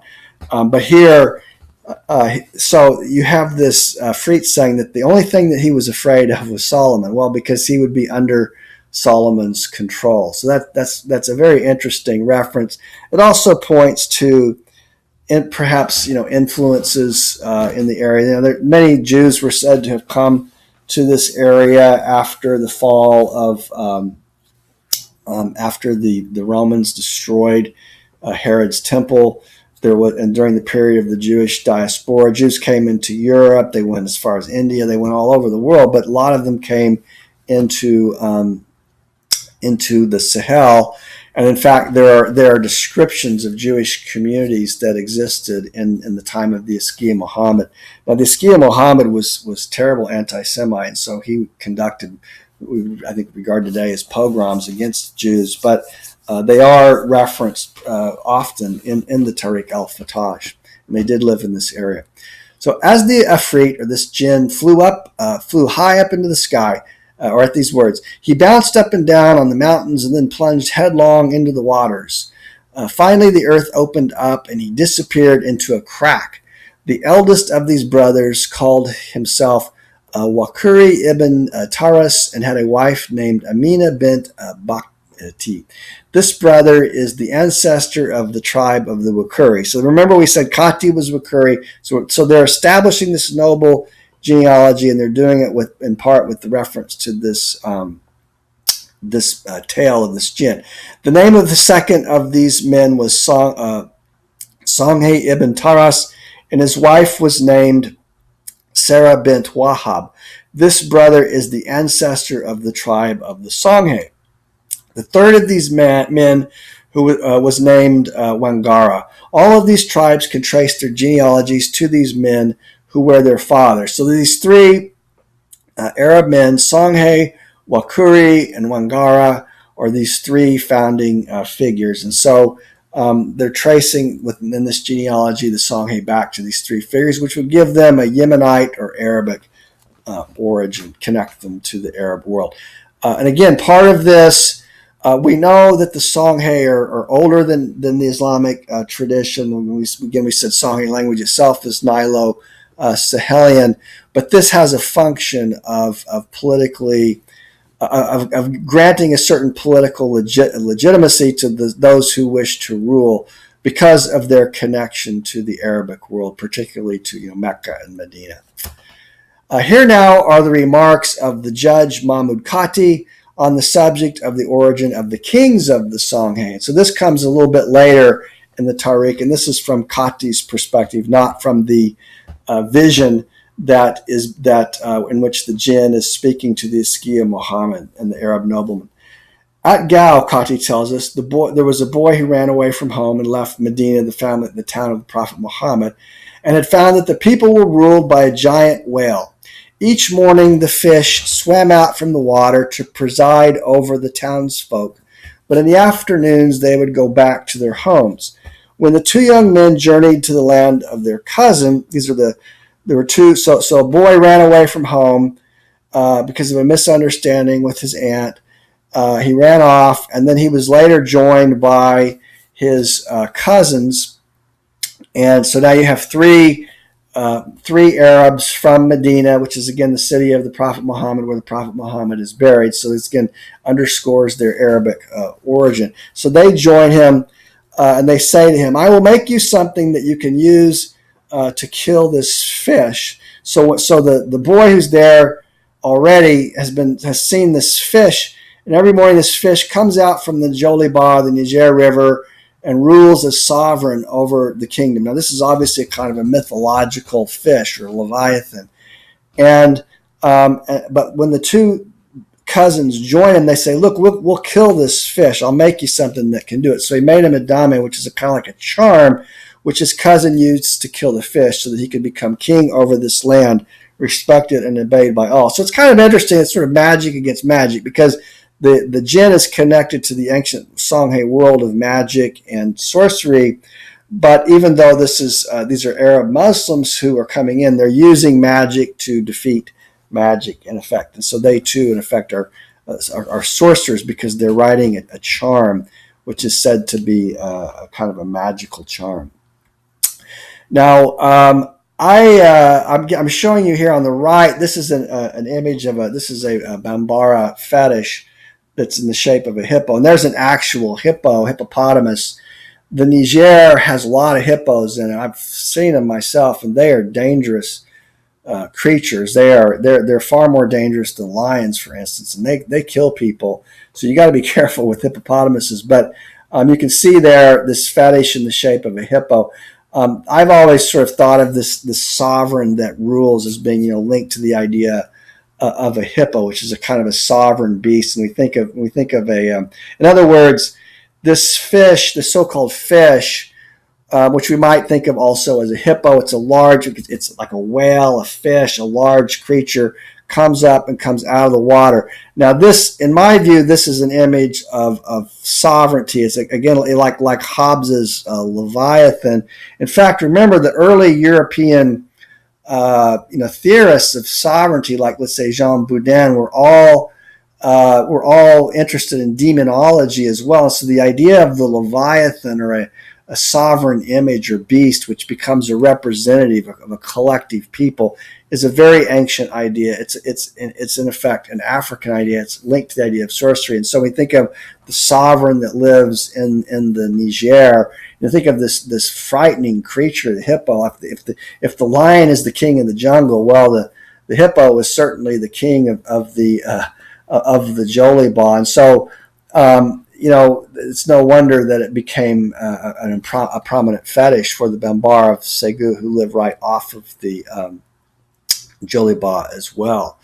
So this is one possible way of thinking about this fish that they're describing, this beast that comes up out of the water and rules, but is also a kind of a jinn as well. And in the Epic of Sekou Muhammad, the fish is frankly described as a jinn, who is also described in the epic version as the father of the Sekou Muhammad. Now we know Sekou Muhammad's father was not a jinn, and we get his father and his mother's name in the Tarikh al-fattash. But the griot version is a more folkloric version that's influenced by orality, and it emphasizes this idea of the fish and the sovereign fish in the Joliba as being a kind of a jinn. Here's an image of Hobbes' Leviathan. You can think of the Leviathan as a whale, and that's an image of the sovereign. Now, again, if you look close enough at the faces in that image of the sovereign or the king, you'll see that there are that the body is made up of a collectivity of people. So, as this is Republican ideology, the res publica, the thing of the people. Out of many, one, which is written on the dollar bills in America. That's basically the idea. This is why I'm suggesting that this figure of this beast that rules from the Joliba is a figure of sovereignty. This is why the story, in my view, is repeated so often, because it's a symbolic or mythological retelling of the moment in which sovereignty passed from black Sahelian peoples that were not Muslims, that were not Arabic, to this new culture that comes in. It came in about 1,000 years ago, and then this culture that develops, which is a syncretism of the two. So we think of modern Sahelian civilization. It is, on the one hand, influenced by Islam, because Islam's been there a long time, but there's something much deeper than Arab Islamic civilization, which is this pre-colonial civilization. But the coming of the Arabs, also marks a transfer in sovereignty as well. Now, I'm going to draw your attention to another fascinating passage from the opening pages of the Tarikh al-fattash.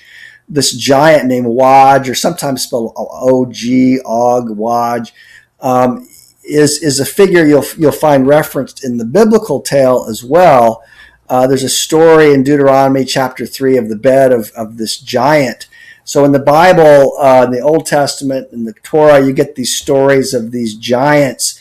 Like a lot of these giants lived, for instance, prior to the time of the prophet Noah, or about the same time as the prophet Noah. There's also stories in the Talmud about this same giant who rides a straddle of Noah's Ark, is one version. But we get another version of the story of this giant that is often referenced in sacred scripture, but in this case in the Tarikh al-fattash.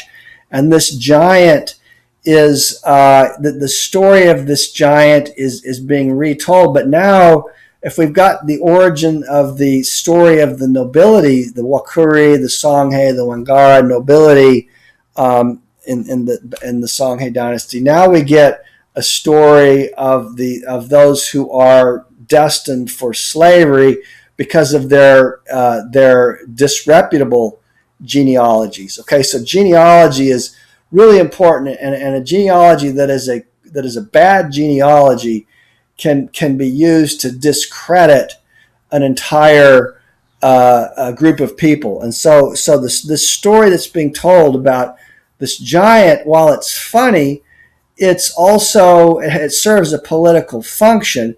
and that is to legitimate the enslavement of a certain group of people known as the Sorko, who become the slaves of the Songhay.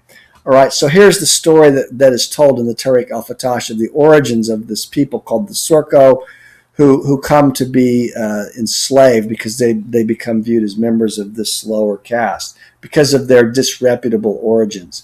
Right. When the flood arrived and Hajj, the giant, was just about to be engulfed by water, this is the flood in the time of Noah, during the time of Noah's Ark, he climbed onto a nearby mountain where he sat at the very top.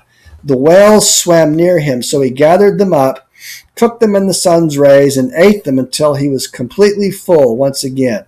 So he's riding out the floods by standing at the top of this mountain, and since he's a giant, he can do this because he's taller than everybody else. He survives on these whales that are swimming past, and he eats them. But the water threatened to drown him, so he stood high upon the mountain top. The water rose to the level of his chest, but did not get any further. At last the flood subsided. This is the Noah and the Ark story. When Hajj could finally sleep, he slept for a year before awakening because he was just so exhausted. As he slept for 1 year in a remote place, some women who were slaves of the prophet Noah, peace be upon him, found Hajj snoring peacefully. While they were out searching for wood, they passed near his legs. Before these women came back with their wood, Hajj ejaculated in his sleep, and his sperm flowed in a torrent. The women mistook his sperm for water and plunged into it for a swim. Thus it was that all of these women became pregnant with the sperm of Hajj. There were a total of 5 women altogether. As these children began to grow, the prophet Noah, peace be upon him, gave them leave to depart with their mothers and to establish themselves near the river where they might catch fish. This is what the Sorko are fishermen. They were instructed to keep half of the fish for themselves and to take the other half to Noah. All right, so as the Songhay, as the Bozo do for the Songhay, keep half and give half to the nobility of the Songhay. So it's a funny story, but it has a serious intent, which is to discredit the genealogy of the Sorko, to establish that their blood lineage is not noble, but is of a compromised nature and is related back to this figure who was this giant. Their numbers swelled and their progeny multiplied. They were still living at the same place when other men began to follow them into the bush and establish residences nearby. These men learned of them from one of the kings of Beni Israel. This would be one of the Jewish ethnic peoples who live in the region. This king had sent these, it lived in the Sahel, in the West Africa Songhay dynasty era. This king had sent these newcomers to enslave them. Sorko, who was the youngest of the 3, was ignorant, alcoholic, and stupid.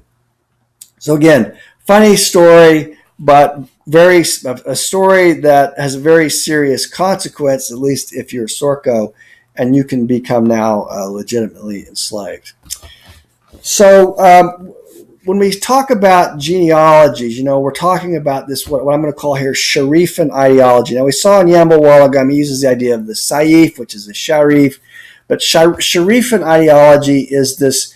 It is an ideology which suggests that if you have a particular noble blood lineage, it gives you certain privileges and rights that those who don't have do not enjoy. So again, we're talking about a kind of an Arab racism, but it's a racism in the Sahel in West Africa that assumes the form of these Sharifan genealogical, blood claims that establish one's lineage to the family of the Prophet Muhammad. And those who are not able to make such claims often find themselves as second-class citizens compared to the notables. This is the same kind of feudal idea. So remember, this is in Europe, this idea of blood nobility. When we think of lords and ladies, dukes and kings and so on, it's this very similar notion that was not just in Europe, but it's also in Africa, but it's just that the nobility were those who had these blood links to the family of the Prophet Muhammad. So it does tend, it's racist.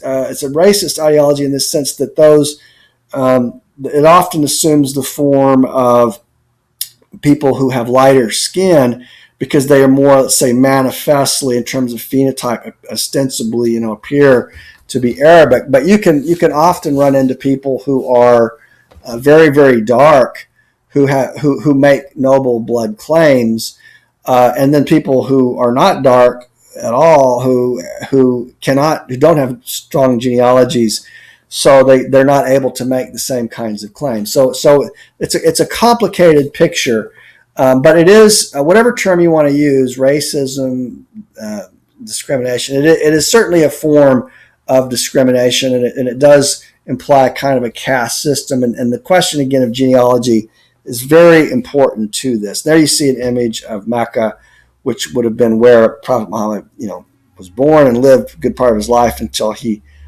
fled to Medina, where he lived for some 30 years before he came back in triumph and smashed the pagan idols against the walls of the Kaaba, which again is the stone altar built by Abraham and Ishmael. And the original stone, the black stone, is still said to be present in that structure. So here, if you look on the map, you can see the area that we're talking about. And I want to just note here, if you look at Timbuktu, down at the bottom there in Mali, you see Mali and Timbuktu, and then up towards the top you see Morocco, and there's Marrakesh, and Marrakesh is where Suli Ahmed Mansour reigned, and he's going to. So when the Moroccans are eventually destroy the Songhay dynasty, they come from Morocco, specifically from Marrakesh, with a group of renegade Christians from Spain who come down and attack the empire in the era when the grandsons of the Askia are in conflict with one another. But this noble Sharif who conjures these images of jinn in the presence of the Askia Muhammad, you might note he's from Saudi Arabia. There you can see Mecca. If you look in Saudi Arabia, you see Mecca and Medina. So he would come from this area, from the Mecca area. Look a little further down, Yemen, we see the story of the brothers.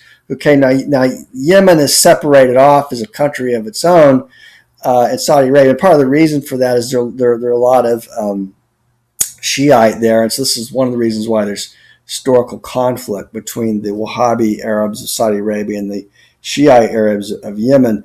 But at this time, there wouldn't have been these modern, nation states. But the Yemen area is where these brothers are said to have come from. Now, the noble descendant of the Prophet Muhammad who conjures jinn with the Askia would come, from. He's said to have been in Medina, but then he was in Baghdad, where he was accused of having killed a man. He claims he didn't do it, but he was pursued. If you see Baghdad in Iraq. So if you look to Baghdad, and then you see Amman and Cairo, Benghazi, Tripoli. He went all the way across northern Africa, and he ended up in Fez, where he gained hospitality at the home of a man named Ali ibn Nan. And he tells this story to the Askia Muhammad of the warm reception that he received, precise in all the presents that he got when he was on this, when he was fleeing from these men who pursued him, because he was a noble blood descendant of the Prophet Muhammad. So the idea is that, hospitality, of course, is a universal virtue. Abraham, for instance, is said to be the prophet of hospitality. And it's an important virtue that was the basis of the stability of the ancient world. The idea that if you welcome someone into your home, you have to protect them with your life and not bring them to any harm.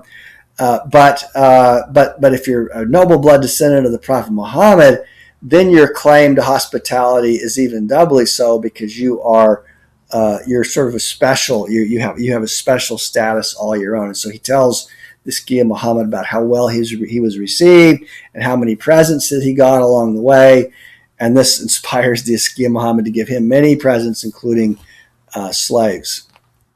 Okay. So the Askia Muhammad asked this nobleman to disclose his genealogy. So the nobleman sent a slave who was nearby to fetch his book. He's got such a genealogy, he has to bring it in a book, I guess. The slave went to get the book, which he brought back to him. The nobleman took the book in his hands, opened it, pulled out a page, which he passed over to the imam. The imam then passed it over to his secretary, Ali, who recited its contents. The page from the manuscript contained these words: "My name is Ahmed ibn Abd al-Raham ibn Idris, ibn Abu Yaza ibn Hassan ibn Ibrahim ibn Abd Allah ibn Isa ibn Ibrahim ibn Abd al-Rahim, called Zayn al-Abidin ibn al-Hassan ibn I think that's Ali ibn Abu Talib, right? Ibn as in son of, whose mother was Fatima, daughter of the messenger of God. May God bestow his blessings upon him and grant to him salvation." So he traces it all the way. He traces his genealogy, starting with Muhammad and then to Fatima, the daughter of Prophet Muhammad, and then Hassan, and so on. And it just keeps going down until the present. And so he is, the real thing. I mean, he's got an indisputable blood lineage. Now, like for instance, in genealogies today, it's not a thing of the past. Like if you go to the Arabic world today, people are very proud of their genealogies. And this is also one of the reasons why you have the phenomenon of what's called honor killing, because in honor, like it said, like in the law of Hammurabi, in the Code of Hammurabi, which predates Islam, it said that, like for instance, the virginity of a woman doesn't belong to her, but to her family, because if she has relations out of wedlock or with a person whom the family doesn't approve, it can bring dishonor to the family because it can compromise the genealogy of the family. And so genealogies, particularly genealogies establishing one's connection to the Prophet Muhammad, are extremely important throughout this part of the Middle East and also Africa. And so I emphasize this because it's not that well known. And the United States is a country where people change their names and don't know who their grandfather was, and so on. But this is a world where one preserves these genealogical blood lineages very carefully, and it's a very serious thing.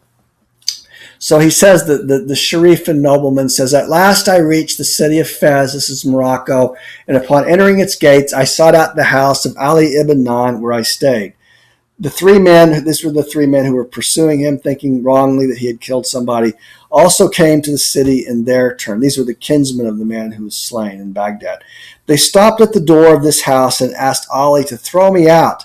This would be a violation of hospitality. But he refused, saying, 'By God, I will not eject the descendants of the messenger of God. May God bestow his blessings upon him and grant to him salvation.'" He's talking about the Prophet Muhammad.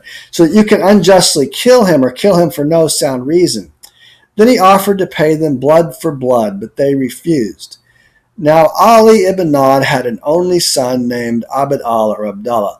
Thus it was that he called for him, "Hey, Abd Allah." His son came right away. When he stood before them, Ali handed over his son to the three men and said to them, "Would my son compensate for the one whom you have lost?" "Yes," they responded. "Then take him out and do as you please, but please leave in peace the descendant of the Prophet of God. May God bestow his blessings upon him and grant to him salvation." These men immediately killed the son of Ali and Abd Allah, and then they returned to their home. Now, if you've read the story of the angels that visit, Abraham, and he doesn't know that they're angels, but they turn out to be angels. Then they give Abraham a blessing, telling him that he'll have a son. He and Sarah will have a son in a short time, when Sarah is very old at the time, which causes Sarah to laugh. And then the angels go on to Sodom, where they see Lot, the nephew of the Prophet Lut in Islam of Abraham, and they're treated very terribly in Sodom. And so the story of Abraham and Lot, have to be read together, because they're both about hospitality. In one case, if you treat somebody well, you get a blessing, and the other you get a curse, because we know Sodom gets fire rained down upon it. So here, he is. In the story of Lot, if you know that story, like the men, they want to rape these angels, the men of Sodom, and Lot says, here, take my daughters instead. And we read that today and we go, what? How that's preposterous. But again, this is because hospitality is so important. You have to protect the stranger, even if it means losing your own life. You have to protect the stranger. And so, but particularly if that stranger is a noble blood descendant of the Prophet Muhammad. So he gives up his own son. His own son is killed, and in return, the suggestion is that he gets a great blessing for his act. Now, remember, the context of this is that the Arab nobleman is telling this to the Askia Muhammad so that he too can receive the same kind of hospitality that he received when he was in Fez. So during that time, after the death of Abd Allah, God the Most High gave to this same Ali ibn Nan, 10 male children, all of whom attained the age of puberty while I remained at the house of Ali. These sons eventually married, and each of them fathered 10 male children in their turn, who also attained the age of puberty during Ali's lifetime while I remained at his house. He must have lived a very long time indeed. But he got great blessings from this. His sons, Ali ibn Nan did, who sacrificed Abd Allah. His sons and his grandsons, who altogether were 111 cavaliers, followed Ali when he made the Hajj to the sacred abode of God, and I too accompanied them. After performing all the ceremonies of the Hajj and visiting the tomb of the Prophet, Ali cried out, "O inhabitants of the two cities, God the Most High, may he be praised forever and ever, granted me a favor that he has granted to no other man of our time." And so this is an allegorical tale, and it has a couple of lessons to learn. One is hospitality is something that one must always be careful to extend to the foreign guest. But I think the other lesson to be learned is that hospitality to a noble blood descendant is especially incumbent upon the Muslim. So again, it's this idea of this what I'm calling here Sharifan ideology, or the exalted status of the Sharif, which played an important part in the history of Arab Islamic colonization of West Africa. So there you see an image of the Niger River, the strong brown god, beautiful part of the world. If you ever have a chance to go, Lake Dabo is just filled with wonderful birds. People are so nice and hospitable, although now things are not looking so good for complicated reasons. But we're going to, they're outside this lecture. But in any case, we'll stop here.